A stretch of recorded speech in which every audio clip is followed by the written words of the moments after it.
Hello, and welcome to the Horizon Market Outlook as we head into the third quarter of 2024. Really excited to be with you today. My name is Austin Fitch.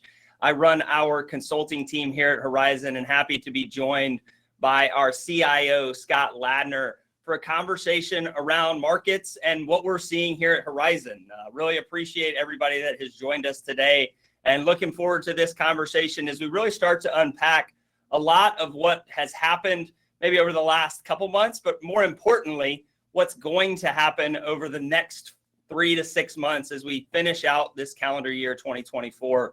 As you can see here on the agenda, we're going to hit a number of topics, everything from artificial intelligence, which has been in the headlines for some time now, all the way down to the presidential election, which I'm sure many of you are getting more and more questions about as we approach that November time period. So with that being said, we really will jump right in. And Scott, one thing that we've talked a lot about over the last over a year at this point is artificial intelligence, AI as it's commonly known. And one thing that we want to maybe open up with is something that really has started to make it into a little bit more mainstream and some of the conversations that we're hearing. But Scott, something that we've done or that we're doing here today, and it's a first for our quarterly kind of outlook, is we're going to play a video for folks. So Scott, let's unpack what folks are looking at and what they're going to see, because I think it's a really interesting view as to the impact that AI could have on kind of the future of our world. Yeah, look, hey Austin, and hi everybody. I just want to play this. This is like a 2-minute video, guys. And I just want to play it because it was like kind of eye-opening for me. This was recorded about a month and a half ago at a Google conference. And the idea is just like, here are some of the things that these AI bots are starting to be able to do. And again, just there's nothing really here other than I think it's pretty interesting and pretty cool. And hopefully a little bit eye-opening in terms of the types of capabilities that are coming to a worker near you. Here's a video of our prototype, which we'll see has 2 parts. Each part was captured in a single take in real time. Okay, let's do some tests. Tell me when you see something that makes sound. I see a speaker, which makes sound. What is that part of the speaker called? That is the tweeter. It produces high-frequency sounds. Give me a creative alliteration about these. Creative crayons color cheerfully. They certainly craft colorful creations.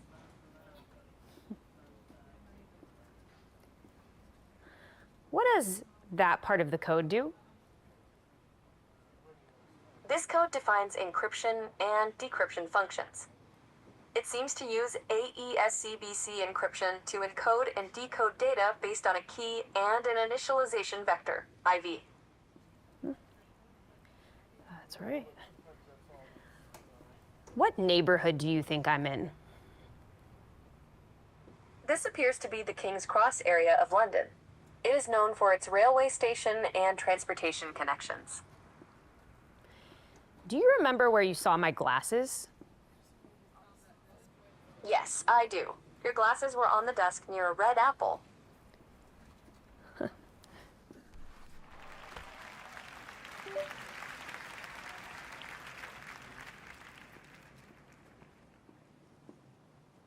What can I add here to make this system faster? Adding a cache between the server and database could improve speed. What does this remind you of? Schrodinger's cat. All right, give me a band name for this duo. Golden Stripes. Nice. Thanks, Gemini.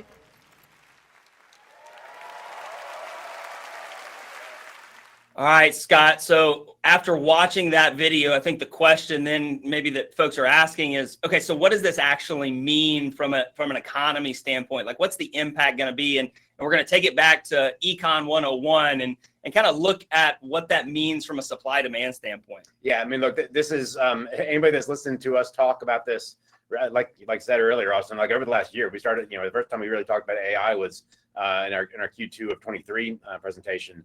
And we brought that chart very much like this up just to try to nail down, like, okay, so this is kind of cool.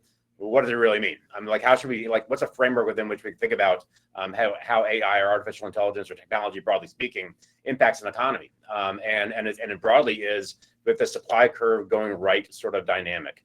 So if you think about what AI or what tech does in general, it makes us more productive.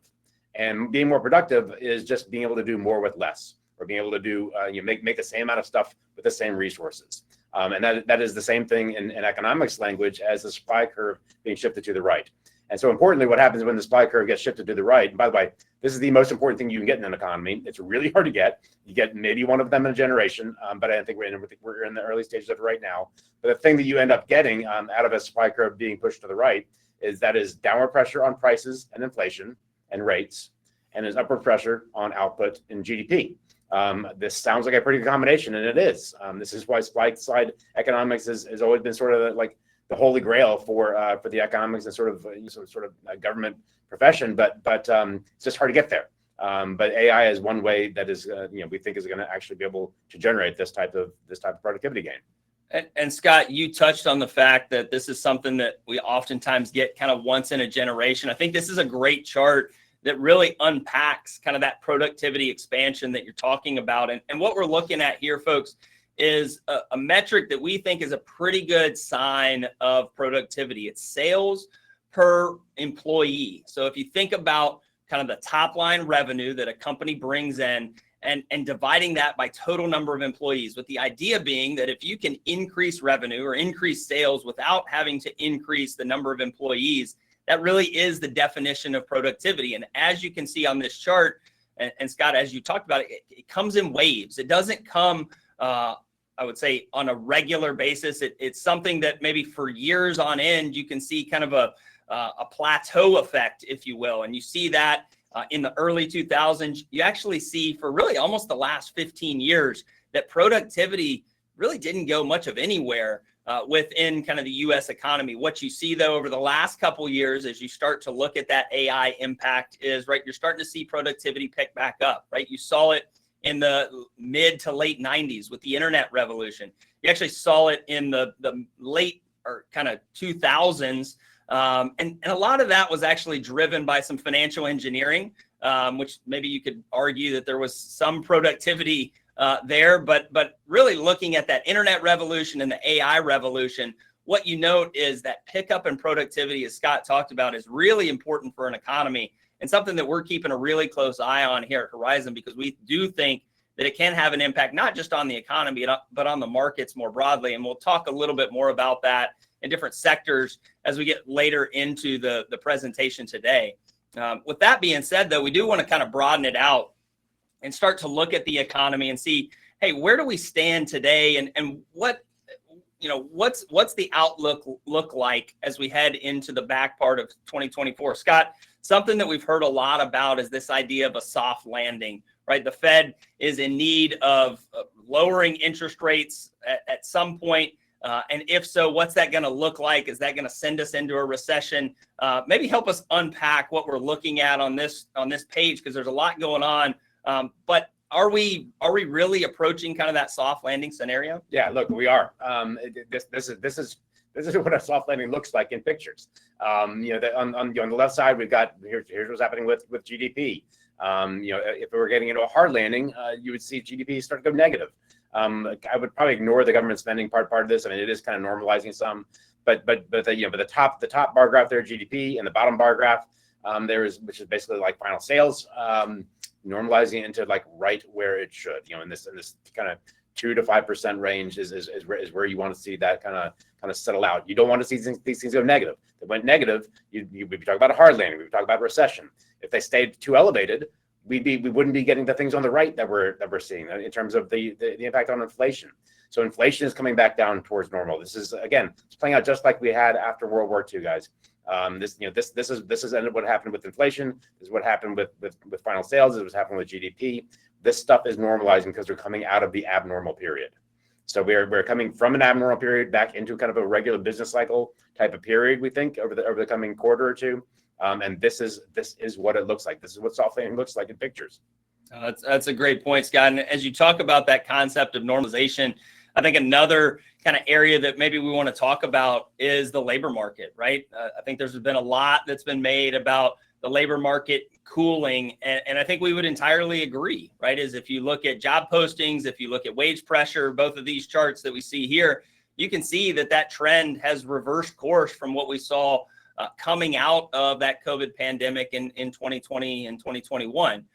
That being said, I think the point that, Scott, you were making on the last slide as well is while the labor market is cooling, it is by no means cold, right? We're not entering that recessionary environment where you're starting to see wages fall or you're starting to see, jobs eliminated in aggregate. And that's something that's really important as we start to look at the economy at large. And I think another way to talk about that is the idea of, hey, labor markets, and we all know this, coming out of that COVID scenario, were really hot. You could actually make the argument that the labor market was actually in a really good spot pre-COVID as well. So what we're doing here is we're comparing kind of those continuing claims, right? The highest frequency metric that we get, weekly data on the job market. And we're looking at that to get a sense of how does where we are today for those continuing unemployment claims compared to where we were a year ago, so 2023, but also compared to where we were, call it 4 or 5 years ago, before the COVID pandemic really ever hit. And what you'll note is that they are slightly higher in both scenarios, but neither one of them are in a position where you would expect to see a really significant economic pullback. And that's something that, again, we've talked about for some time. This idea of cooling off but not cold is really important for us to think about as we talk about the economy and we talk about that soft landing scenario. So Scott, if we talk about that labor market and we talk about kind of wages coming down, I think there was fear at some point of this wage price spiral. So maybe talk to us about what that means, but then the fact that maybe we're not necessarily as afraid of that scenario as we once were. Yeah, look, wage price spiral is the Fed's Beetlejuice. Like that is a thing that gets them really, really scared. They do not want to bring that out of kind of out of the closet. So the wage price spiral, last time we got them, it was in the 70s, obviously. And this is the idea that as people's wages go up, then they have more demand to buy more stuff, and people raise prices, which makes people have demand more wages, and so on and so forth. This is the spiral part of the wage price spiral. But that the way to understand that is you have to take wages and essentially deflate them, or take account of productivity inside of them, because and those things are called when you do that, you come up with a metric called unit labor costs. So what we're looking at here is unit labor costs, and for unit labor costs, and because you can't get a wage price spiral via unit labor costs, like productivity adjusted wages that are sort of normal, that are in this kind of 0 to 2% range. This is the Goldilocks range for unit labor costs. This is what the Fed wants to see, frankly, to assure them that we are not entering into this kind of wage price spiral dynamic that's possible and really scary to them, and really, really, frankly, kind of tough to get out of. Because the only way you get out of wage price spiral is to just literally crush the economy. You got to throw it into recession to get out of one, at least historically. And so seeing now over these last 2 or 3 quarters, and this is quarterly data. This is not high frequency stuff. This only get this quarterly. But these last 2 or 3 quarters, we're seeing unit labor costs come into the Goldilocks, come into that sweet spot of 0 to 2%. That is a level that is consistent with the Fed's inflation mandate. So that is something that they frankly had to see before they could consider interest rate cuts or consider stopping hiking. We're there.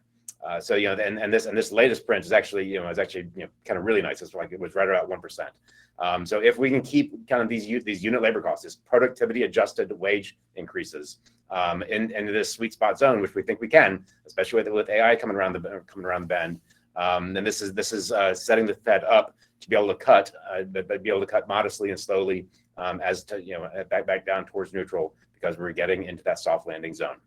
So, Scott, we talk about kind of this soft landing zone. I think one thing, though, that we do want to highlight is the fact that you've seen kind of labor markets be fairly resilient over the last 3, 4, 5 years at this point. I think that's important for us to think about, right? We talked about claims, continuing claims, unemployment, starting to tick up a little bit, maybe a little bit higher than a labor market that was too hot.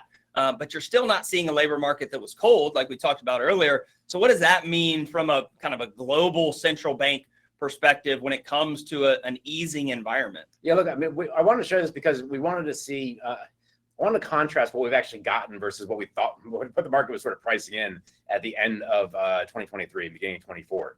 If you remember back, just 6 months ago, it seems forever ago, the market was pricing in six-ish cuts for the Fed to do this year. Look, the only way you're really going to get 6 cuts out of the Fed is if we just get slammed into a recession. And the labor market weakens substantially, and the Fed has to basically do emergency cuts. So when you cut quickly, you're cutting quickly for a reason. You're cutting quickly because you got a problem in the labor market. And remember, the Fed doesn't have a growth mandate; they have a labor market mandate and an inflation mandate. And so so watching these labor markets is like, that's why we're spending so much time on this, guys. Is like the labor market is really the thing to watch. Is growth is important, and it obviously feeds through, and there's a connection to labor markets, but labor markets you got to watch to figure out what the Fed is going to do, and other central banks, frankly. But the fact that we haven't gotten, what we're looking at here is, what is going on in the rest of the entire world. We're not getting that global coordinated central bank easing. It's just basically being put on pause. We're going to get it. We're just not getting it quickly, and that's frankly a good thing, because that means that the economy is kind of coming back down towards normal, not only in the United States but around the world. But it's not getting so soft that we're getting massive labor market disruptions and central banks around the world having to emergency cut their way down. This is actually a really healthy looking graph for central bank activity, something that we think is going to continue, and we'll get these cuts coming next year, but expect them to be gradual, not sudden. At least that's our hope. And Scott, we've had a lot of questions around kind of this higher for longer conversation, right? And you've had a lot of folks say, well, can we as an economy actually sustain higher rates for a year, 2 years, 3 years? And that's something that I think we would encourage folks to look back historically, right? This is a chart of the Fed funds rate going back to the early 90s. And I think what's interesting, and we've made this comparison a couple times now, is if you look back at the mid to late 90s, you actually see a period of what we would consider today to be fairly elevated interest rates, right? Rates in the 5 to 6% range that persisted for 5+ years. So this idea of, hey, the economy can't support higher for longer, history would tell us that's not necessarily the case. Now, we're not sitting here saying that we're expecting the Fed, not to cut until 2028 or 2029. Hear us say that. We're not saying that at all. What we are saying, though, is this idea of, because rates are high, that it's catastrophic for the economy. History would suggest that isn't necessarily the case. And again, think back to what markets did in the mid to late 90s, right? And you actually had a market and you had an economy that was actually doing really, really well. So where we're looking at rates today, not that we should necessarily be excited for them to stay there forever, but we also shouldn't be terribly fearful that where they are is going to be catastrophic, like I was saying, on the overall economy. And that's something that we've had that conversation internally a lot. We've actually had it with a number of advisors. This higher for longer scenario may not be the death nail that a lot of people think it potentially could be. Scott, some of that comes from the fact that, corporations, and I know we've talked a little bit about this in the past, actually did a really good job of managing kind of the interest rate moves that we've seen over the last few years. So talk to us about where corporations and really corporate bonds specifically are, how they're holding up in the face of higher rates. Yeah, look, let's talk maturity walls. Everybody loves to talk about maturity walls. And maturity. So here it is, guys. Here's one page of all the maturity walls you ever care about in your entire life. On the left side are loans. Upper right side is investment grade stuff. Lower right side, high yield stuff. So this is basically the entire U.S. debt market that's publicly traded. Private credit's not that big. It's but so this, we really just need to look at the public markets. And we got loans, we got investment grade stuff, and we got high yield stuff. So we got probably 90% of the entire bond market in the United States. And you can see where these maturity walls are sitting. So for loans, this is as of February, so this is probably only better now. As of February, the loan maturity wall is 2028. What year is it? 2024, I think. Right? Yeah, so we're not in 2028 yet. So we got a few years on that one. And for investment grade, we're looking again, kind of mostly 27, 28 is around the same time. And the same story is 28, 29 for the high yield complex. It's really sort of when you started getting into some of these maturity walls. So another way to think about that is just, when, like, if rates are still this high, then we yes, then we're probably going to start having some problems. We don't expect rates to be in this this kind of 5% range as we get into 2027 and 2028. If they are, then we'll be probably calling a different tune as we get close to that here on these calls. But right now, we're not, and we got plenty of time. So just take this to know that the maturity wall concept is in U.S. debt markets for U.S. corporations, just not a thing. It's just not a thing right now. Maybe like in a few years, maybe, but for investment purposes today, it's just not a thing.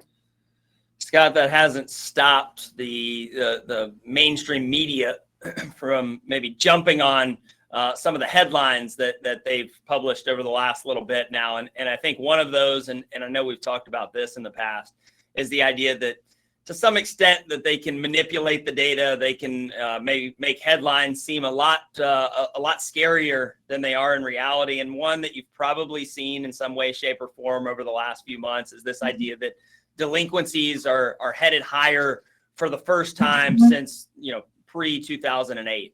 And as you can see on that chart, or on this chart in front of us, yes, that is a true statement, right? Delinquencies have ticked up over the last couple months, last couple quarters.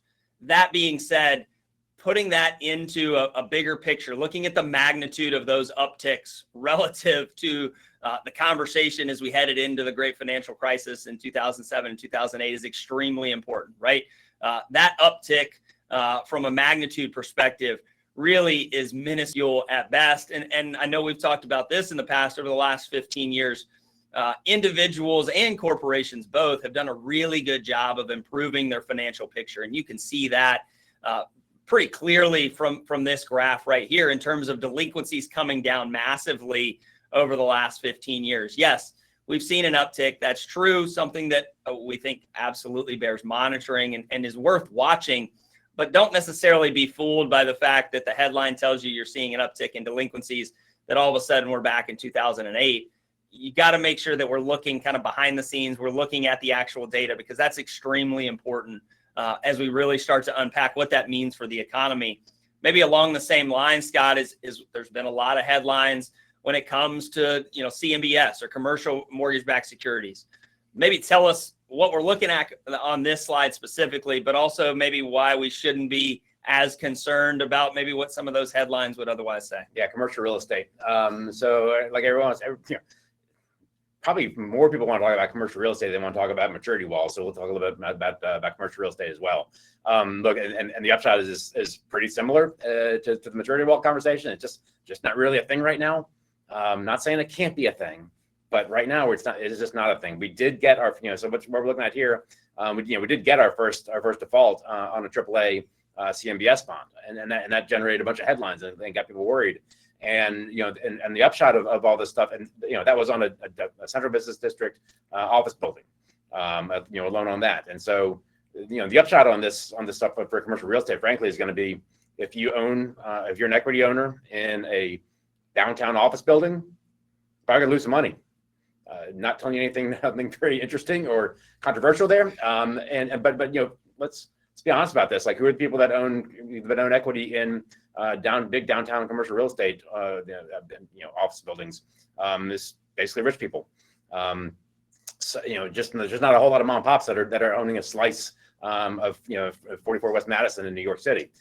So that is so some rich people are going to lose some money on this stuff on downtown office buildings. Some banks are going to lose some money on some of these things as well. But this is mostly going to be regional banks.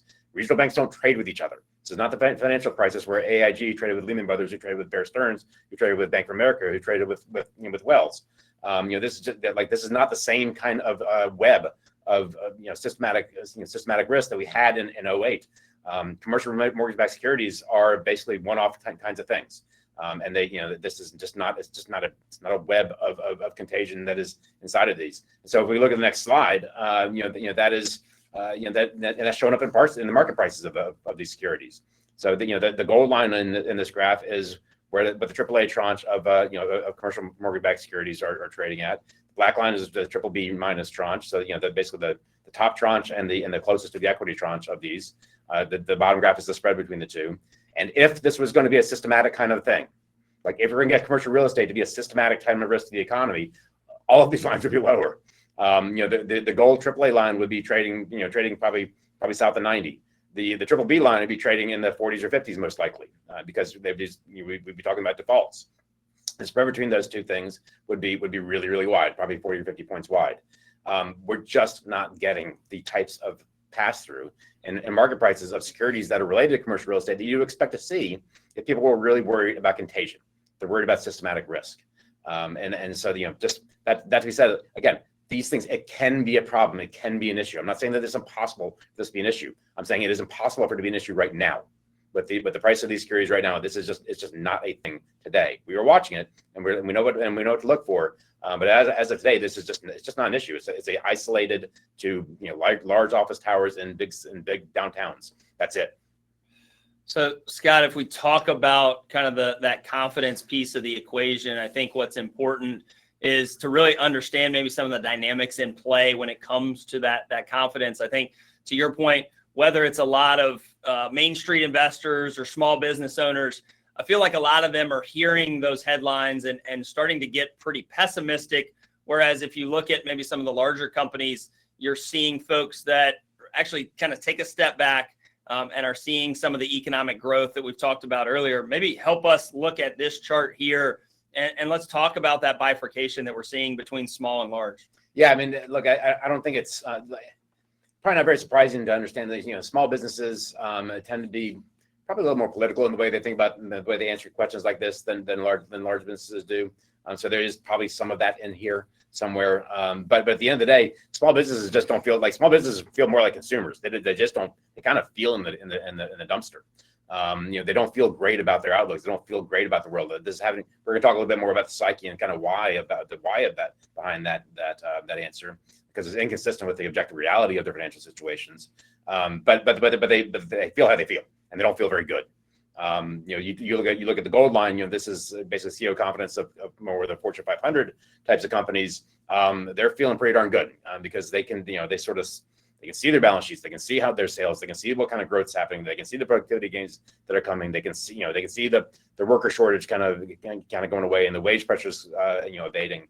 They see all the things that we're talking about, and they probably have just a little bit more passionate view about the economy relative to small business people who just take things much more personally. But this is a stark difference.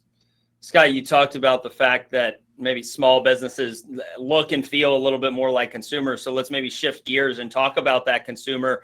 We've talked for some time now about it, and we looked at it earlier in the delinquency chart. The consumer has actually done a really good job over the last, call it 10, 15 years, maybe improving that personal balance sheet or their financial health. I think these couple charts right here give us a good picture of a consumer that is actually in a really good spot, despite everything you hear about a consumer that's stretched or a consumer that's struggling. So help us understand what we're looking at, and then let's talk about that consumer. Yeah, look, I try every quarter. I try to find new and interesting ways to describe the same kind of phenomenon, because people still don't believe me sometimes. I say the consumer's in great shape. Like this is look. You're looking at this, like you're telling me that this is a struggling consumer. Look at this. The left is net worth. Yeah, we're off the total peaks because like some of the stimulus money got spent. But this is essentially like absent that massive stimulus amount of money that got put into the economy through COVID. We're at all-time highs for household net worth, and not only are we at all-time highs for very close to all-time highs for net worth, we're also looking at the financial balance of basically like how much do people make versus how much do they spend, being positive, being pretty healthy, positive not to a degree that's like inflation driving like that spike was back in early COVID, but just in a healthy good. Hey, we're making a little bit more than we spend writ large for the consumer. This is a picture of pretty this is not a struggling or stretched kind of consumer picture that we're looking at right here. Yeah, Scott, you can actually look a little bit further, and this is some data that we've gotten from the Fred database that looks at how much money maybe consumers have when you combine their checking accounts, their savings accounts, and then any assets they have in maybe money market accounts. And what you'll note there, and Scott, I think this is something that's really important, is you actually have this consumer that is flush with cash to the tune of an excess above trend or above that historical trend maybe that you would otherwise expect of $4 trillion.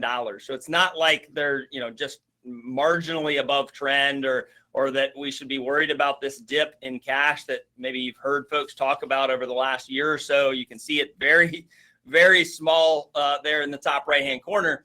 But again, you've got a consumer that is really in a good spot. We talk about that financial health. We talk about those balance sheets that the consumers are looking at. Folks have done a really good job of balancing kind of that household net worth conversation, but also with kind of the checking account, saving account part of the equation as well. And Scott, that's something that obviously then kind of flows into spending and what we would expect to see from the consumer, because as we talked about, they actually have a really nice cushion, and we're starting to see things kind of move into kind of this home equity piece where you're looking at a consumer that's in a really good spot. Yeah, and I would have a slightly nuanced take on this as well. Like, look, you could make the argument to me, and I think it's probably a rational argument that the chart before, where we looked at checking accounts plus saving accounts plus money market accounts, is the upper echelons of the income spectrum. Like those are folks that are generally going to have assets in 1, 2, or 3 of those categories. So that that's another chart saying like, hey, rich people doing pretty well. This is a chart that we put together that looks at home equity relative to the outstanding mortgages. So and so when it's below 1, like you can see it's below 1 there through the great financial crisis. That's when that's the underwater. That's literally underwater. Then when my home equity is less than the value of my mortgage, the outstanding balance of my mortgage. Right now, like we have home equity being 2.5 times the outstanding balance of people's mortgages. And again, this is a national statistic. This is writ large, but this impacts much more of the population than does that the checking, savings, and money market conversation. Even though that's an important one because it is a lot of dry powder. But this is widely dispersed sort of wealth creation and widely dispersed consumer health. This is not the makings of a crisis in consumer behavior. And Scott, if we look at this next chart, I think talking about this idea of a consumer that's maybe now passed through that COVID scenario, but we are kind of getting back to more of a normal environment where we talked about, yes, they're flush with cash. They have, a significant amount of home equity, but they're also still spending money. And I think the data there would suggest that it is more of that normal environment that we've finally gotten back into. So help us kind of look at this slide as to, what we're looking at specifically, but why that matters. Yeah, look, this is how much do I work? How much do I make? How much do I spend? Those are the 3 lines in this graph. It doesn't really matter what, that's what the 3 lines are. And just look at this graph again, like, hey, did the last couple 3 years, does that look like a business cycle to you? Like, of course not. Like, this is this ridiculous statement to think we've been in a business cycle the last couple 3 years. So the last couple 3 years have been something not that. But we are settling back. And the reason why I'm showing this chart is like, we're settling back into a place that's normal. We're settling back into a place that is consistent with like a regular sort of economy. We're settling back into a place where a business cycle like economics and sort of leading indicators can start to have meaning again. We just haven't been in that place for the past couple 3 years. But this is a very healthy looking chart. How much do I work? How much do I make? How much do I spend? Like all those 3 things are kind of settling back into this, pretty nice, like Goldilocks-y looking level. And so long as that, we don't see these things dip materially like they did coming into the great financial crisis, as you can see, it's just, it's a sign that a consumer is settling into a reasonably good place, even if they don't feel great. And Scott, you just said it, and I think this is where we'll end kind of the consumer section of the conversation. We've talked for some time now about how the consumer is actually in a really good spot, but we touched earlier about maybe the psyche when it comes to small business owners, which are very similar to the psyche when it comes to the consumer. And I think this chart is maybe one of the most important charts of the whole deck, because what it does is it helps us paint the picture of maybe why consumers feel the way that they feel in the current environment. And Scott, we've talked a lot for quarters on end now about inflation, right? And I think what's important to understand is the way that we talk about inflation, probably the way that everybody on this call understands inflation being a year-over-year metric, right? It's trailing 12 months. That's not necessarily how end clients or Main Street investors think about inflation, right? They think about absolute level of prices, and this chart Scott, maybe help us understand what we're looking at, but then let's talk through what that actually means for the consumer psyche. Yeah, it's a picture of anchoring bias. So like when you're thinking about your grocery bill, you go to the grocery, are you thinking about what you paid for that's the gallon of ice cream relative to what you paid for it last year at this week of the year last year? What did I pay for this gallon of ice cream? Like, no, it's a stupid thing to think about. You think about what you paid for it pre-COVID. At least I do, and I think probably a lot of folks do. And it's obviously it's more. It's 20, 30 to 40% more. Like everybody's paying more for stuff than they did before COVID. And so while the blue line is like the cumulative impact of inflation, like how much more are we paying basically than pre-COVID? And the red line is the year-over-year changes. So when economists and geeks like us like talk about inflation, we're always talking about year-over-year stuff because you can't really do anything about the cumulative. So you kind of you need to look you need the year-over-year data to understand like what's the direction of travel going forward on some of this stuff. But that's not how mom and pop think about it. Mom and pop think about the blue line. They think about like they're anchored on pre-COVID prices, and that's why people are, I think, in general, kind of still ticked off at thinking inflation is a massive problem. When inflation is largely under control at this point, but there's no going back. So like people like. I think time will heal this. I hope time will heal this, but we're never seeing 2019 prices again. And by the way, you don't want to see 2019 prices again because the only way you are seeing 2019 prices again is we're in a massive recession and you're getting laid off and like it's bad around the world. Like we don't want deflation in this economy. You don't want to go back to 2019 prices. They're never happening again, hopefully.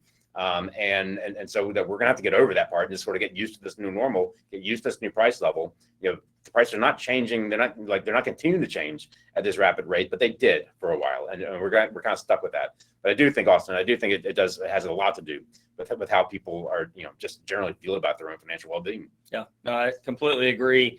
And maybe this is a good segue if we talk about how people feel, and maybe they don't feel great. I think you could make the case that the current election cycle is maybe something else that folks don't feel great about. Scott, I'm not sure how we were able to get this picture approved, but I love it because thank you, Horizon Compliance. We appreciate you. That is how I think a lot of folks feel about the current election cycle, regardless of which side of the aisle you're on. And maybe before we get into the election piece specifically, Scott, let's talk a little bit about kind of just the COVID response and what that's meant from a spending standpoint. I think what we're looking at here is a comparison between post-World War II and the COVID scenario, and we can just see the massive difference, right? Yeah, look, I mean, and again, like one more reason why we have not been in a business cycle, you guys probably remember what the Marshall Plan was. The Marshall Plan was what the United States spent to rebuild a continent after World War II, and we spent about 5% of GDP to do that over a few years, frankly. COVID spent 4 times that. Spent 20% of the economy to basically combat COVID in different forms. And so it's probably not very surprising we got some inflationary pressures going out of that. But just the scale of what we did from the scale of what the government did in terms of like sort of combating what went on with the pandemic. With like this floored me when I saw it. So it doesn't tie into anything like supernaturally other than again like this to highlight like why we have not been in a business cycle. But it is it is astounding the amount of money that got spent to combat COVID. Now a lot of that's through the system at this point, but I just thought it was super interesting. So we spent 4 times more to combat COVID than we did to rebuild a continent. And Scott, maybe a way to tie it in right to the political conversation is regardless of which party ends up in the White House or which party has control of Congress, is it fair to say that both parties are going to be spending more money as we head into the next 4 years? Again, regardless, Republican, Democrat? Yeah, the fiscal conservative people are not coming through that door. Yeah. So if we think about the election, maybe in a little bit more detail, I think we've all seen that, even within the last couple of weeks, the election news that can come out and likely will continue to come out really just kind of reeks of volatility. And I think that's one thing that we want to highlight is, and you can see the chart kind of on the right-hand side, whether that's the same or different a week from now, 2 weeks from now, 2 months from now. I don't know that any of us have that crystal ball, but I think what's important is to understand that for the next, call it 3-4 months, you'll likely see volatility both in the election news headlines, but also that's likely going to translate to some market volatility as well. So Scott, anything you would add when it comes to looking at kind of the candidates there on the right, but then also kind of tying that election conversation into some of the consumer piece that we talked about earlier? I mean, look, I think the consumer piece is definitely playing into it. Like how people feel about their financial health is certainly impacting how they're planning on voting on one respect. But I think probably the most important takeaway from something like this is obviously incredibly volatile. But we've also seen that there's not that volatility in election markets or in sort of election odds or polls or anything like that. That volatility is not making its way through into financial market volatility. And that's partly because we've seen both these guys before. They've both been president before. These are not unknown unknowns. So we kind of know what we're going to get from either one for the most part. And so to think that a lot of this is priced in, a lot of the election is sort of priced in, or at least partially priced in. It definitely is much more so than it could have been in 2016 when that was somewhat of a surprise event. So, Scott, would it be fair to say you may see blips here and there because of the headlines and certain candidates doing certain things over the next 3-4 months? But in terms of long-term market impact, we don't really have any concerns, to your point, regardless of who ends up winning in November. Despite protestations to the contrary by them, typically presidents are just not that important to the economy. They're not that important to the stock market. I mean, yeah, I'm not saying they matter none, but they don't matter nearly as much as they think they do.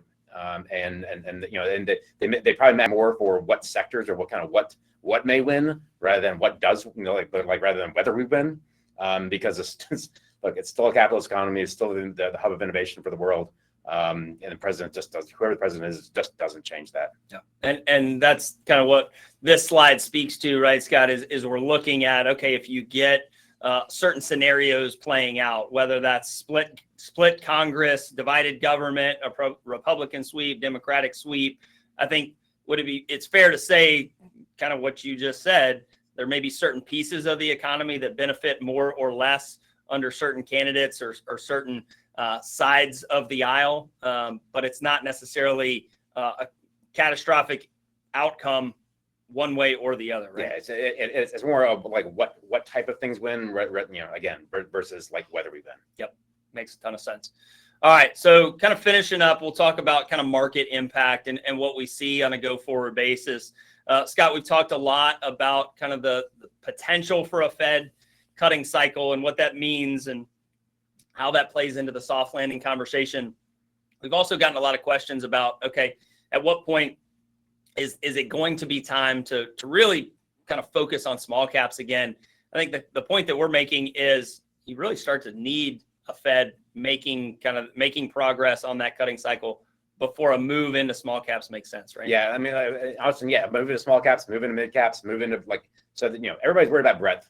Everybody's worried about hey, this is a very narrow market. It's being it's being held up on the Atlas shoulders of NVIDIA and the Mag 7 and whatever else, and to some extent that's obviously true. It's sort of indisputably true. But part of the reason is small caps and a lot of the other parts of the market are more exposed, especially small caps, to higher interest rates than those large 7, the Mag 7 kind of large mega cap techs are. And so in order for the broadening trade to happen, broadly speaking, we do think that we do need to start seeing the rate cuts. Part of the reason why you see smalls rip in the fourth quarter last year as the market started to price in a ton of rate cuts, and why they've had a really kind of a crummy first half of this year as the market took those rate cuts and took them out. But we need to actually see the rate cuts start to happen and be confident about where we're going to end up with longer term rates for small caps to really kind of be able to catch a bid. We think that day's coming. We're just not quite there yet. So talk about something that we think is coming. Scott, I know we've talked some time about this idea of interest rate volatility and what that means for the fixed income environment, but also for the market at large. Maybe talk to us a little bit about where interest rate volatility sits today and what that means more broadly. Yeah, so what we're looking at here is the interest rate volatility or the interest rate option market for how much is a 2-year interest rate going to move every day for the next 6 months. How many basis points is going to move for the next every day for the next 6 months? And so you can think about this, the 2-year rate, as basically a proxy for the Fed. You think about the 10-year rate as a proxy for growth and inflation. But if we're looking at the 2-year rate, we're really talking about hey, how scared is the market of the Fed? How much uncertainty does the market have around the Fed? If we're talking about a very high volatility moves in a 2-year interest rate, And so the point of this chart is like we're gaining on it. We're not there yet, but as we get the market coming in towards that 5 basis point range, the 4 or 5 basis point range in terms of the expectation for the volatility of a 2-year interest rate, that's the market telling you that they understand what the Fed's going to do. There's not a lot of uncertainty left, that we got it. When we get to that point, that is going to be a large source of uncertainty removed from the market. And when uncertainty gets removed from markets, typically means good things for risk assets. Talking about kind of good things for risk assets, one thing that we've seen just over the last, call it, year at this point, is that tech sector. And Scott, you talked about the NVIDIAs of the world and the Mag 7 kind of leading the market and maybe the concentrated market that we've seen. But we've also gotten a lot of questions about the concentration of that tech sector, or whether or not the tech sector is stretched. And I think we show this chart to really show the fact that, yes, you maybe can make the case that the tech sector is more stretched than it was 2 years ago, and maybe even more stretched than it was, pre-COVID, mid-2010s. But the point that we would make is that we're still a long ways off from where we were in the late 90s. And a lot of that comes from the fact that these companies that are in kind of that top echelon, the largest weights within the S&P 500, actually are some of the most profitable companies that we actually have within the marketplace today. So I think that's a very big difference that we really have to understand. Is if we look back at that tech bubble coming out of the late 90s into the early 2000s, you actually saw a lot of that concentration in companies that really didn't make money. And today you're seeing a much different environment. So yes, while it may feel a little stretched relative to where we've been more recently, there actually potentially could be even more room for those companies to run. And it's in an area where, or I would tell you, the environment that we're in today is one that we're not nearly as worried about as we were in 2000 when it came to that tech sector. So something definitely to understand those dynamics as we move forward as well. Scott, the last chart that really we want to touch on, and we touched a little bit on fixed income, but maybe let's talk a lot more about it on this slide, is this idea that fixed income has really been under pressure for some time now, 2, 3, in some cases 4 years, coming out of that COVID environment. And that's something different than probably most of us had grown accustomed to prior to COVID. And I think this chart does a really good job of helping explain maybe what that difference was from, call it, an environment from 2000 to 2020, and then the environment that we've seen for the last 2 or 3 years. So let's understand what we're looking at, but then kind of talk about the impact there. Yeah, and this is a big deal. Most people on this call have been managing money over the last 25 years. There are some people on this call, obviously, that have been managing money longer than that, so you have a little bit longer history to be aware of. But for many folks, like if you start in the world in 2000, that's most of their professional life, or at least a large portion of their professional life, and certainly from a recency bias standpoint, a very important part of professional life. And for the most part, post .com bubble, you've had a situation where bonds diversify stocks. In other words, when stocks go down, bonds go up. This is why 60/40 has been magical. This is why risk parities work pretty well. This is why diversification has been kind of a free lunch for a long time. And that is that's felt like sort of the norm. That's felt like that. This has always been the case. It obviously has not. There's a 40-year period from the 60s up until the .com bubble crash. That was not the case. That bonds and stocks are positively correlated. So bonds are not they did not magically diversify away your risk from owning stocks. They actually magnified risk because they moved in the same direction. And the sort of underlying logic behind why do you have a correlation flip in this sort of the most basic bond stock allocation? The reason why was what you have to understand what the primary risk of the economy is. And following the post, let's not forget, right after the .com bubble, you had 9/11. So we basically had a double whammy in the early 2000s, and that double whammy is highly deflationary. So we had an inflating of a bubble and a massive deflating of a bubble, plus a terrorist event, which really shocked the psyche, really put people in a bunker from a spending and a psyche standpoint. It was a highly deflationary period of time, and that persisted. For at least 4 or 5 years after that. I remember still getting strategist reports and people were still worried about terrorist attacks coming. It impacted folks for a long time. And then you had the great financial crisis, and that was massively deflationary.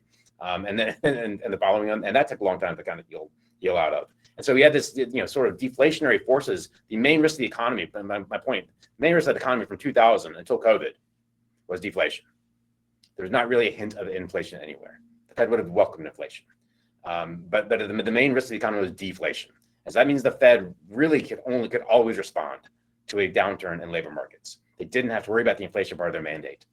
So whenever the economy started to go in the tank, or whenever things started to look a little hairy, the Fed could cut rates like crazy. Bonds would do amazing, even though the stocks started doing crummy. That was the case for most of the last 25 years. It's not the case anymore. Has not been the case for the last couple of years, and it was not the case from the 60s up until the dot-com crash, because the primary risk both over the last couple of years and during that period was inflation. And that means the Fed cannot unilaterally respond to a drop in labor market. And that means sometimes that inflationary pressures, in other words, with rates going up and bond prices going down, causes stocks to go down. You can reverse causality on top of this stuff. So there, again, I'm talking for a long time about this, but it's important to understand that the nature of portfolio construction may be changing right before your eyes right now. You need to be aware of that. You understand the reasons why, and take account of them. If we get to this place where we are right now, where there's a dual-sided, like inflation is a risk and deflation risk, but inflation is a bigger risk than deflation is right now. You're not going to have stocks and bonds hedging each other. You're going to have them magnifying each other. So understand that as you put portfolios together, that 60-40 may not work like it used to. Scott, great points to wrap up. And we've got a couple takeaways here on the last slide. Just again, for folks to get a sense of a reminder of what we've talked about for the last little bit here. We have had a couple questions come in. So Scott, maybe first and foremost, we had a couple questions come in around kind of that Fed rate cut cycle. I think really folks are asking, should we expect rate cuts in 2024? Is that one? Is that two? What's that look like as we get into 2025? So what any thoughts there? Yeah, I mean, I think it's likely to get at least one and possibly two. Look, it's looking like September maybe in the cards. It'd be a little bit surprising to me because it would smell a little bit like a political kind of thing, and the Fed doesn't really want to do that. But it's not, you can't say for certain. Here's why that it matters some, but not a ton, because if they do start in September, then you got to figure that they're going to go in December and in March and like on a quarterly basis for probably 8 to 10 cuts from there. And that so that will end up mattering. It doesn't matter a ton whether it's September or December. We do think it's going to be one of them. But the important part is to know is that once the Fed starts to cut, and the Powell's been very clear about this. Once they start to cut, that first cut's consequential because it should foreshadow a series of cuts. They don't want to do what the ECB just did, just cut once and kind of put their bag away and go away. They want to be able to cut, start a series of cuts. So that first one, timing of it does matter. Scott, you kind of hinted at it just a second ago, but we also got the question of, hey, what should we expect kind of that long-term neutral or Fed funds rate to be at after they're done with their cutting cycle? Are they going to cut back down to zero? I think we would say no. But what do you think there? Yeah, if we got to zero, we got other sorts of problems. This is a hot debate right now, probably inside the Fed and other central banks. The market is telling you it's going to be in the neighborhood of 3.5%. Fed's going to telling you it's going to be in the neighborhood of 2.5%. It's probably going to be somewhere in the middle of that. If you put a gun in my head, I'd say probably 3% would be where they stop. But plus or minus 50 basis points from there is you can make a really cogent argument about. But it's somewhere in that neighborhood of 3-ish. Got it. We got one question basically saying, hey, you didn't talk much at all about international equities and international markets. Is there anything that we should be aware of or anything that we should be worried about there? Or is that a place where, you're thinking about kind of dipping a toe back in the water anytime soon? Look, I mean, we think there's still some interesting parts of international. Japan, we still like from a structural standpoint. They're doing all the right things from a corporate standpoint. They're being hindered a little bit recently by their foreign exchange policy. The yen has obviously had a really tough time recently, and that helped equity returns there. But I think structurally, like they're doing all the right stuff, and they're a different way to invest outside of the straight AI theme. So that part's interesting. Europe can be interesting again. If they can kind of get their act together a little bit from a structural standpoint, that could get interesting again. We're not super down on Europe. We're not super high on Europe. Obviously, they have the catalyst in the background. If the Russia-Ukraine war were to somehow get resolved, that'd be a huge catalyst to the upside. Can't count on that, can't predict it, but that is out there. When you turn to emerging markets, you've heard me probably say many times, to get emerging markets right, you gotta get China right. China is wrong. China is in the midst of a balance sheet recession, meaning that corporations and people would rather pay down debt than borrow money to expand or to build things. It's a really dangerous place for an economy to be. The only way out is for the government to spend a crap ton of money, which they have shown no interest in doing so far. So it's like China, while being investable from a tactical standpoint, there will be times to be in and out. From a long-term standpoint, they're pretty challenged from a demographics and from a balance sheet recession standpoint right now, unless we get some sort of regime change, which doesn't look terribly likely. Yep.